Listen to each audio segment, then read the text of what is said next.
ministre cada una de nuestras vidas, ministre cada uno de nuestros corazones. Te damos gracias porque hoy celebramos cuando la iglesia nació, cuando la iglesia comienza.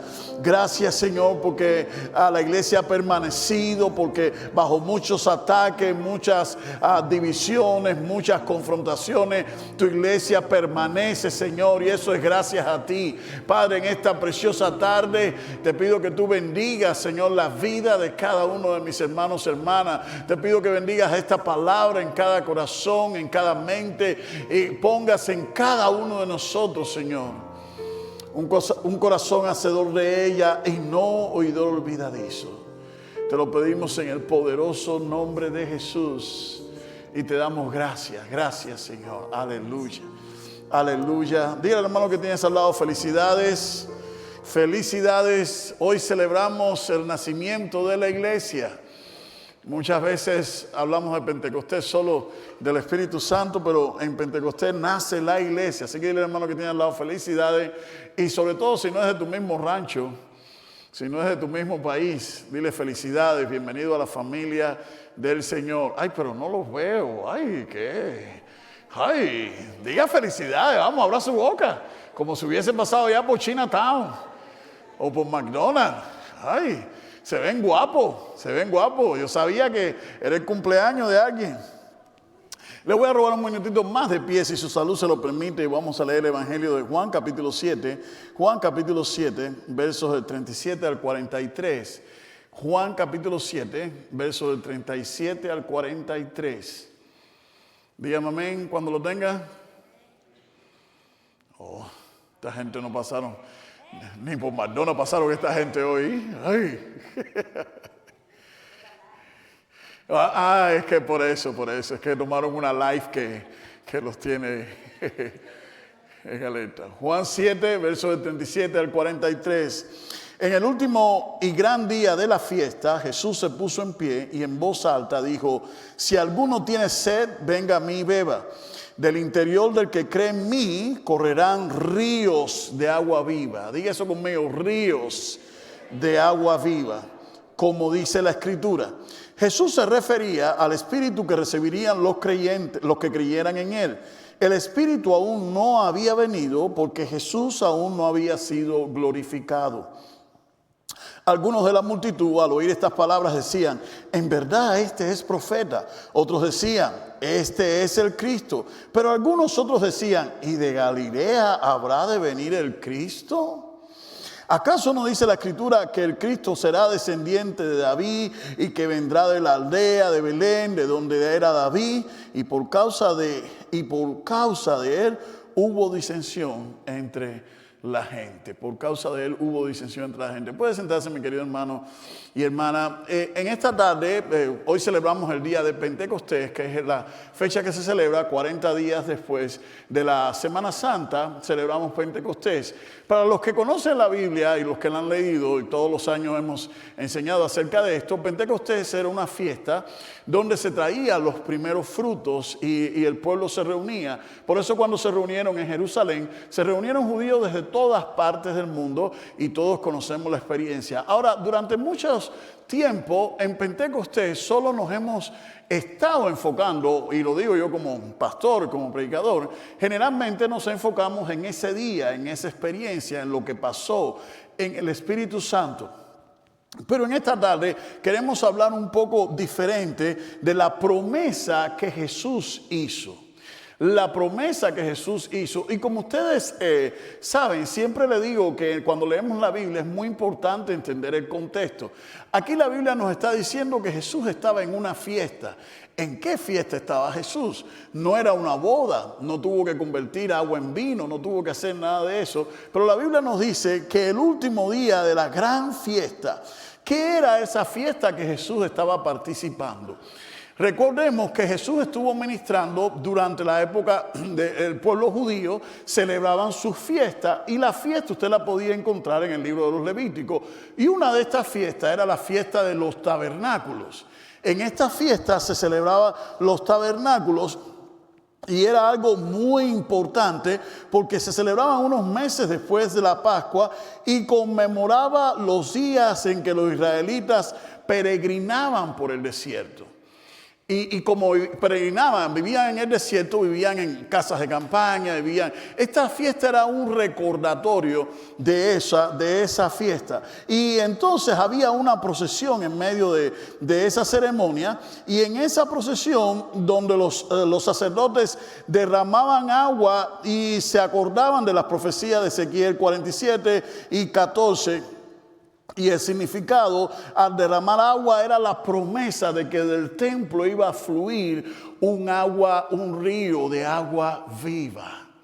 Ahora, esto es importante, a lo mejor para nosotros que somos latinos, que no somos hebreos, no tiene mucho significado, pero quiero que se ubique por un momento en todos los hebreos que estaban allí, todos los judíos que estaban allí celebrando esta fiesta y celebrando, entendiendo todo el simbolismo de lo que estaba ocurriendo.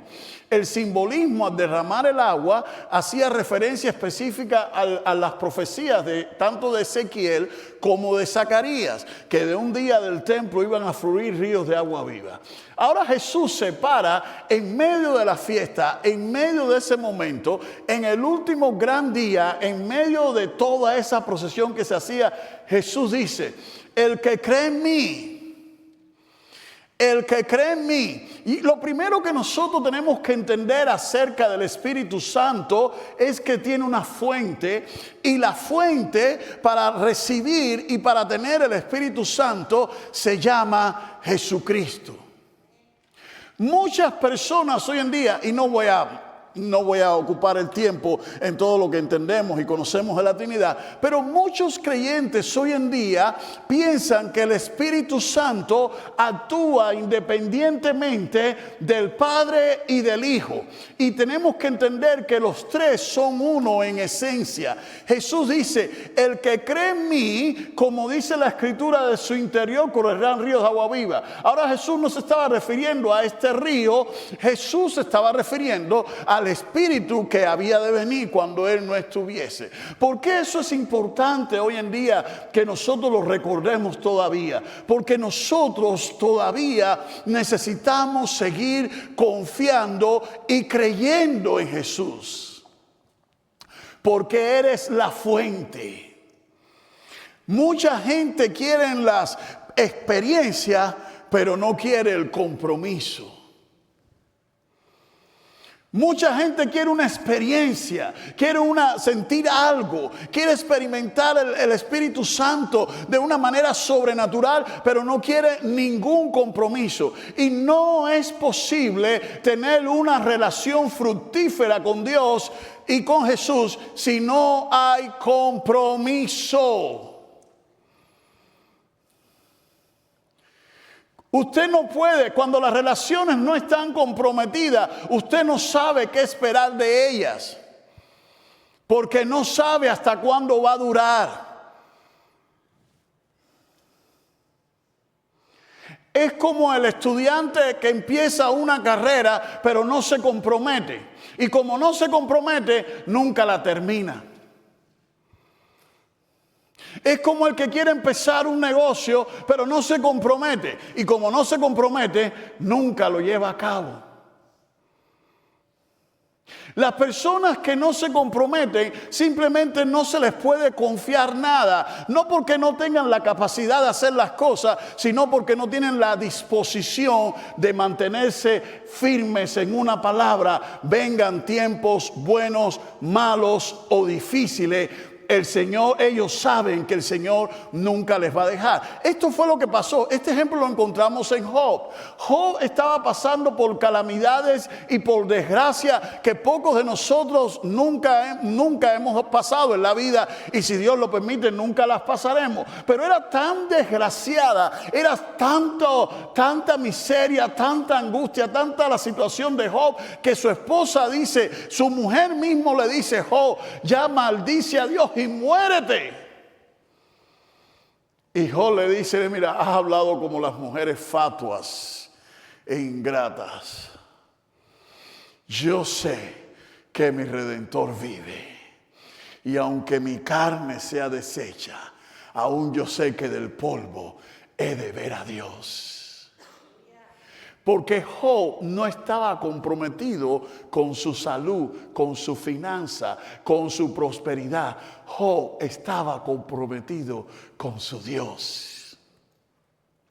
Y Jesús le está diciendo a aquellos judíos que estaban en aquel momento, el que cree en mí. Ahora nosotros sabemos lo que significa, lo que quiere decir creer en Jesús. El que cree en mí, como dice la Escritura, de su interior correrán ríos de agua viva. La pregunta que quiero que te hagas en esta tarde, mi querido hermano, no es cuánto tú crees en Jesús, no es cuánta fe tú tienes y sabes de que Jesús es real y existe, sino es cuánta conexión tenemos con Jesús. En Juan capítulo 15, Jesús dice, el que cree en mí, separado de mí, yo soy la fuente, ustedes son los pámpanos, separado de mí, ustedes no pueden hacer nada. Separado de Cristo, sin conexión con Cristo, no hay unción del Espíritu Santo. Separado de Cristo no puede haber unción, no puede haber comunión, no puede haber revelación, no puede haber nada. Tenemos que recordar hoy en día que el Espíritu Santo no es nuestro sirviente, no es nuestro criado. El Espíritu Santo es el producto de una relación que nosotros tenemos con Cristo. Jesús sigue diciendo, el que cree en mí, de su interior correrán ¿qué? Ríos, de su interior correrán ríos de agua viva. ¿Cuál es la diferencia entre un río y un estanque? ¿Cuál es la diferencia? No es lo mismo como que bañarse en un río como bañarse en un estanque, en un pozo. No es lo mismo. El agua de pozo es diferente. ¿Alguien aquí se ha bañado alguna vez con agua de pozo? Yo no sé si fue el pozo que a mí me tocó, pero cuando tú te bañas con agua de pozo, no sé si era el pozo de allá del país de Emilio. Una vez andábamos por el país de allá de mi paisano y esa agua de pozo era, no sé, parecía que nunca se te quitaba el jabón, ¿no? Es algo raro con esa agua de pozo. Como que esa agua estancada, como que no es lo mismo. En Jeremías capítulo 2, si no me falla la memoria, creo que es Jeremías capítulo 2, verso 10, el profeta dice, dos males ha hecho mi pueblo. Me han dejado a mí fuente de agua viva y se han clavado para sí cisternas rotas que no retienen agua. Por alguna razón, los cristianos hoy en día quieren tener una mentalidad de pozo. Cuando me refiero a una mentalidad de pozo, quieren vivir de las experiencias de hace 10 años. Hace 10 años tuvieron una experiencia con el Espíritu Santo y el Espíritu Santo los ministró, los bendijo, el Espíritu Santo los usó y quieren vivir de eso toda la vida y eso ya pasó. Jesús no está diciendo el que cree en mí. El problema es que nosotros buscamos solo una experiencia. Y cuando nosotros nos quedamos estancados en la experiencia, nos perdemos el presente. Dios no es un Dios de pasado, Dios es un Dios de presente. Jesús dice, el que cree en mí, de su interior van a correr ríos. Van a tener nuevas experiencias. Siempre ríos de agua viva. Ríos de agua viva. Y hay creyentes que todavía viven de agua de pozo. No hay nada nuevo. Todo está estancado. Ahora, ¿cómo nosotros podemos evitar que la bendición de Dios se estanque? Pastor, ¿qué puedo hacer? Lo primero que debes de hacer es entender que la bendición de Dios quiere darte una experiencia nueva cada mañana. Cuando se trata del Espíritu Santo, no te enfoques tanto en la rutina. ¿Cuántos aquí tienen una rutina? Todos tenemos una rutina. A ver. ¿Cuántos aquí tienen una rutina? Ahora no levante la mano, pero esta la voy a hacer con intención y alevosía. ¿Cuántos están cansados de su rutina? Ríase. Porque es que aunque las rutinas y los ciertos hábitos sean buenos, no podemos negar que llega el momento que nos cansamos de lo mismo, de lo mismo, de lo mismo, de lo mismo. Si nosotros que somos seres humanos, hechos imagen y semejanza de Dios, nosotros no somos Dios. Usted puede imaginarse un Dios que creó el cielo, que creó la tierra, que todo lo que hizo, lo hizo bueno. ¿Por qué usted cree, por qué usted quiere, por qué pretendemos a veces que Dios se adapte solo a nuestra rutina cuando Dios quiere hacer algo nuevo, cuando Dios quiere guiar nuestra vida por un camino nuevo y nosotros no se lo permitimos porque ya esta es mi rutina? Yo he conocido gente que aún estando en el Señor, estando en la iglesia, le dicen a Dios: Señor, yo te conocí ya después de viejo, tú no me vas a cambiar, yo soy así y así me voy a morir, y el que me quiera me tiene que querer así. ¿Really? Pues no.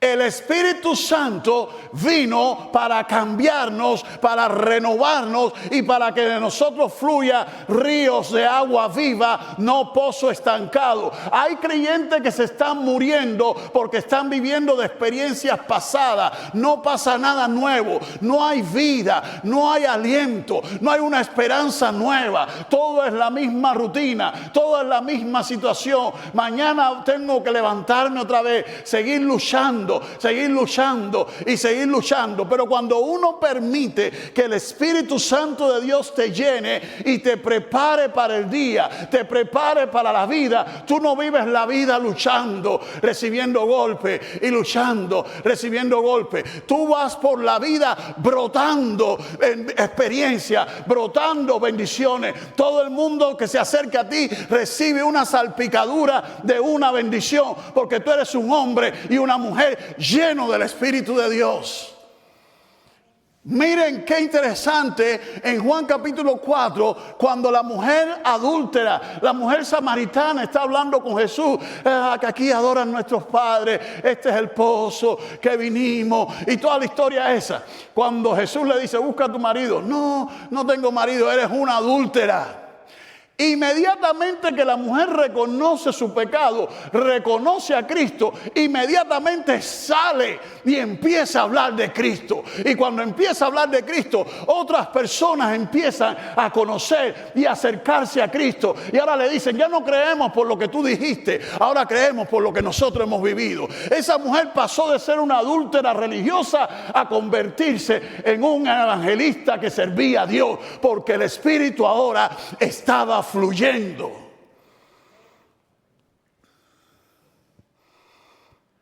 Hermano, ¿de qué se trata tu vida?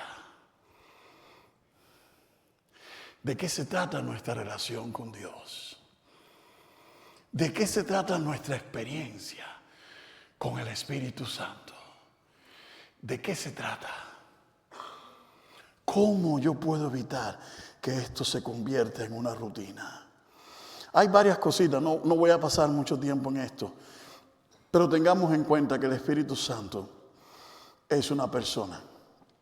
Hay un pasaje que el apóstol Pablo nos enseña, dice: no se embriaguen con vino, en Efesios 5, en el cual hay disolución, sino antes bien sean llenos del Espíritu Santo. Tengamos en cuenta que el Espíritu Santo es una persona con todos los atributos de una persona y debemos estar al tanto del Espíritu Santo, porque el Espíritu Santo es la persona de Dios dentro de nosotros que nos guía, que nos habla, que nos dirige. Y ojo con esto, preste mucha atención a esto, mucho cuidado con nosotros querer controlar al Espíritu. Nosotros no podemos controlar al Espíritu. Se supone que el Espíritu nos controla a nosotros. Nosotros no podemos guiar al Espíritu. Se supone que el Espíritu Santo de Dios nos guía a nosotros. Nosotros no le podemos traer revelación y verdad al Espíritu. Se supone que el Espíritu Santo de Dios sea el que nos traiga a nosotros revelación y verdad. Porque hay mucha gente por ahí presumiendo de una superunción y una cosa y wow, ¿really?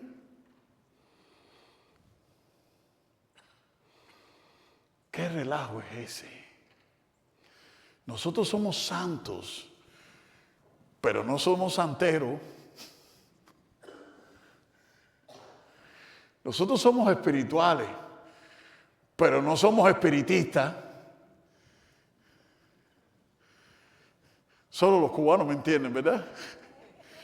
Aquí no estamos para que le baje un muerto a nadie, ni a esas cosas, ni esas payasadas, ni adivinando. No. Desafortunadamente hay lugares que en vez de parecer un culto de adoración, parece una sesión espiritista.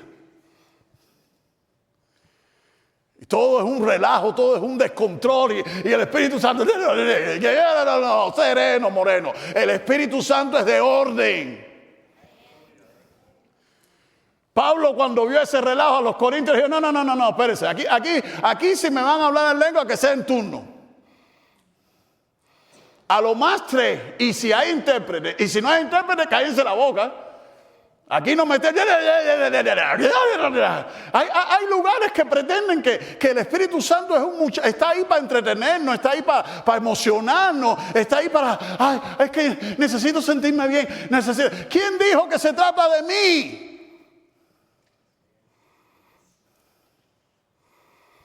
El Espíritu Santo no es esclavo de mis emociones, no es esclavo de mis deseos, no es esclavo de mis pretensiones. El Espíritu Santo vino para guiarnos a la verdad. Él tiene un propósito, Él tiene un plan, Él tiene una agenda. El Espíritu Santo no vino para estar satisfaciendo mi agenda y mis planes. Y para hacerme sentir bien. No, el Espíritu Santo vino para guiarme. Y eso es otra cosa. Celebramos mal. Porque muchas veces celebramos la venida del Espíritu Santo, pero olvidamos celebrar la permanencia del Espíritu Santo. Ya el Espíritu Santo vino. Ya no hay que celebrar más su venida. Hay que celebrar que Él sigue con nosotros. Hay que celebrar que Él sigue entre nosotros. ¿Alguna vez tú has tenido una visita que tú no esperase que llegara? Pero claro, como es cortesía, educación, la primera vez que llega, cuando llega tú le das la bienvenida. ¡Ay, bienvenido! ¡Ay, no te preocupes! Donde comemos 2, comen 3. No te preocupes, aquí, esta es tu casa y toda la cosa. Pero te llegaron sin avisar. ¿A nadie le ha pasado eso nunca? Y al principio, todo está muy bien. Pero después entonces tú celebras no porque vinieron, sino porque se van.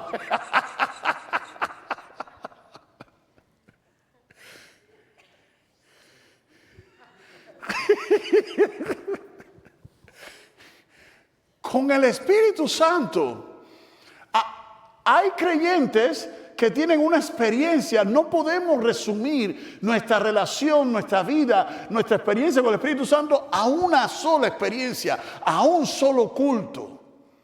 Ay, tuve un culto, en ese culto el Espíritu me tocó, brinqué, salté, se me enchinó la piel, me caí, me tumbaron, empujé a alguien, hablé en lengua y todo lo resumen en eso.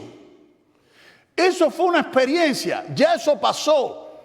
No vivamos más del pasado. Ahora la pregunta es, ¿qué quiere hacer el Espíritu Santo en tu vida cuando tú estás viviendo tu vida real? Cuando estás teniendo problemas en tu casa, con tu marido, con tus hijos, con tu trabajo, con todos los desafíos que la vida trae. ¿Qué quiere hacer el Espíritu Santo ahí? Y ahí es donde muchos creyentes fallan.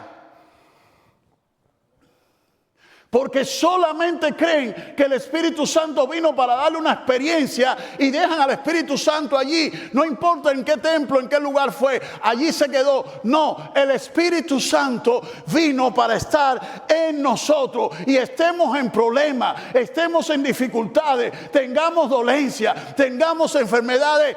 Él no nos abandona. Él quiere fluir de nosotros como un río de agua. Por eso cuando un creyente está conectado con el Espíritu, mientras más tú lo exprimes, hay gente que son como el limón, que tú lo exprimes y lo que sale es ácido. Pero cuando un hombre o una mujer está conectado con el Espíritu Santo y las situaciones los están exprimiendo, no sale ácido, salen los frutos del Espíritu: amor, gozo, paz, paciencia, benignidad, bondad, mansedumbre. Y tú dices, pero ¿cómo es posible que salga esto? No es de él, no es de ella, es la obra del Espíritu Santo dentro de él. Esa es la promesa de Jesús. El que cree en mí, de su interior correrán ríos de agua viva. ¿Y qué pasó después que Jesús hizo ese mensaje? Lo que va a pasar con algunos cuando salgan de acá. Porque siempre a los predicadores nos pasa lo mismo. Ya yo estoy acostumbrado ya. Hay algunos que van a salir diciendo, oh wow, nunca había visto esa aplicación que el pastor le dio. Hay otros que van a salir diciendo, no, el pastor no cree en esto, el pastor no cree en las lenguas, mira cómo criticó esto, y mira cómo criticó aquello, y el pastor no cree en este. Siempre pasa lo mismo. Jesús estaba dando una promesa y empezaron los judíos. De Galilea, y de dónde es este, y de dónde dice la profecía que había de venir, y de dónde esto. Y siempre hay gente que se quiere atribuir la última revelación. Y la revelación no es de nosotros los hombres, la revelación es de Dios. Mi querido hermano y hermana, la promesa del Espíritu Santo no es algo que nace en Pentecostés, es mucho antes. Y Jesús le dijo a aquellas personas, el que cree en mí, de su interior correrán ríos de agua viva. Nosotros no somos judíos y no estamos en una procesión en un templo, pero desafortunadamente hay muchos creyentes que resumen su experiencia con el Espíritu Santo a un culto, a una experiencia, a una tradición. Y el Espíritu Santo vino no para que celebremos cada vez que, cuando vino, Él está entre nosotros. Lo que tenemos que celebrar es que la iglesia nace, y con el nacimiento de la iglesia, cada uno de nosotros tenemos el Espíritu Santo de Dios dentro de nosotros. Celebremos con entendimiento. Yo no sé los desafíos que la vida le vaya a arrojar a usted mañana, pero lo que usted tiene que creer es que Dios va a estar con usted. Yo no sé las preguntas que usted tenga que contestar mañana, pero lo que usted tiene que creer es que el Espíritu Santo de Dios en usted le va a dar palabra. Yo no sé los desafíos, pero lo que sí sé es que ya el Espíritu está listo para ayudarnos. Él es nuestro ayudador. Conectémonos con la fuente que es Cristo. Conectémonos con la fuente. El otro día escuché a alguien decir, y es un predicador, y diciendo, bueno, hay mucha gente que se enfocan en la palabra, pero lo más importante es la unción. Y yo escuchaba y la gente emocionada con todas esas tonterías. Yo escuchaba y decía, no puede haber tanta ignorancia en el pueblo de Dios. Porque mi Biblia dice, Jesús mismo dice, permanecer a mí y mis palabras permanecerán en vosotros. No hay nada en la palabra que contradiga la obra del Espíritu Santo. Y no hay nada que el Espíritu Santo nos pueda decir que contradiga la palabra. Si el Espíritu Santo te dice algo en contra de la palabra, mira a ver qué espíritu es el que tú estás oyendo. Pero no es el santo, es el del diablo. Pero el Espíritu no contradice nunca las Escrituras. Cuando Jesús venció las tentaciones en el desierto, lo hizo con la palabra. Y muchos creyentes hoy en día pretenden tener unción del Espíritu sin tener palabra. Y sin palabra no hay respuestas. Conectémonos con la fuente que es Cristo. Recuerda, número 2, recuerda que el Espíritu Santo vino para que fuésemos río y no estanques. ¿Cómo está tu vida cristiana? ¿Cómo está tu vida espiritual? No te estoy diciendo si danzas, si no danzas, si hablas o no hablas en lengua. No te estoy hablando de eso. Si sientes que tu vida espiritual ha llegado a una rutina, que no pasa nada contigo, es tiempo de volver a tener buscar una experiencia. Decir, Espíritu Santo, avívame, cámbiame, transfórmame. Y eso es personal. El problema es que mucha gente quiere buscar un avivamiento público y no se dan cuenta que Dios quiere trabajar personalmente en cada uno de ellos. Porque lo que usted tiene que cambiar no es lo mismo que yo tengo que cambiar. Pero lo que sí tenemos es el Espíritu Santo. Y por último, no seamos como los religiosos fariseos. No usemos las experiencias para estar discutiendo y argumentando a ver quién tiene más razón, a ver quién tiene más unción. Tanta tontería que se ve hoy en día. Hombres repartiendo mantos, repartiendo unción, repartiendo cobertura. Yo no quiero la cobertura de ningún hombre. Yo quiero la cobertura del Espíritu Santo. Tanta tontería y tantos creyentes. Y es triste que pase la fecha. La iglesia nació.